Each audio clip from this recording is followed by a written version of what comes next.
আজি ডাইৰেক্ট কৈ দিছোঁ যদি এনেকুৱা ছাত্ৰ মৰিব লাগে শিক্ষকৰ হাতত প্ৰাইভেট স্কুল গুৰিয়াই ভাঙি পেলাম। বৰ দুৰ্ভাগ্যৰ কথা যে শিক্ষকে প্ৰাণ ল'লে ছাত্ৰৰ, আৰু এইমাত্ৰ খবৰ পাইছোঁ যে আৰু এগৰাকী ছাত্ৰ আপোনাৰ হস্পিটেলত ট্ৰিটমেণ্ট কৰিবলৈ গৈছে। একে স্কুলৰ ছাত্ৰ, একেলগে তেওঁলোকে লিখা পঢ়া কৰিছিল। গতিকে বৰ বেয়া কথা হৈছে, দুৰ্ভাগ্যৰ কথা হৈছে। এনেকুৱা যদি হয় তেতিয়াহ'লে প্ৰাইভেট যিবিলাক স্কুল আছে চব ভাঙি পেলাম। আজি ডাইৰেক্ট কৈ দিছোঁ যদি এনেকুৱা ছাত্ৰ মৰিব লাগে শিক্ষকৰ হাতত প্ৰাইভেট স্কুল গুৰিয়াই ভাঙি পেলাম।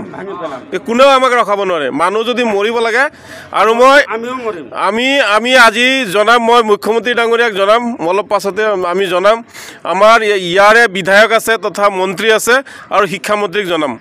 প্ৰাইভেট স্কুল যিমান আছে চব বন্ধ কৰিব লাগে। আমাৰ ল'ৰা ছোৱালীয়েও এই চৰকাৰী বিদ্যালয়ত পঢ়িব লাগে।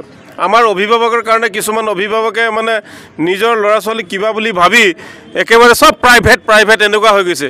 আগৰ দিনত প্ৰাইভেট স্কুল নাছিলে, তেতিয়া কি মানুহ শিক্ষিত হোৱা নাছিলে নেকি? গতিকে চৰকাৰে প্ৰাইভেট স্কুল গোটেই বন্ধ কৰিব লাগে, গোটেই তালা লগাব লাগে, আৰু চৰকাৰৰ দ্বাৰা পৰিচালিত বিভাগৰ দ্বাৰা পৰিচালিত এই চৰকাৰী বিদ্যালয়তে আমাৰ ল'ৰা ছোৱালীক পঢ়াব লাগে।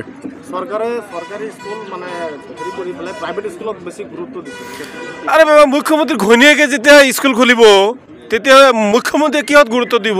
ঘৈণীয়েকৰ স্কুলতে গুৰুত্ব দিব। আৰু এতিয়া চৰকাৰী বিদ্যালয়ত ক'ত গুৰুত্ব দিব? আৰু সেইকাৰণে এনেকুৱা হৈ আছে। মন্ত্ৰীৰ বিধায়ক, এম এল এৰ পুত্ৰ ৰজাগৰীয়াই যদি মানে প্ৰাইভেট বিদ্যালয় খোলে তেতিয়াহ'লে কেতিয়াও চৰকাৰী বিদ্যালয়ৰ উন্নতি নহয়, চৰকাৰী বিদ্যালয়ত ল'ৰা ছোৱালী নাযায়। কাৰণ তেওঁলোকে প্ৰাইভেটৰ ৰিজাল্ট কেনেকুৱা ভাল হ'ব তাৰ ওপৰত গুৰুত্ব দিব।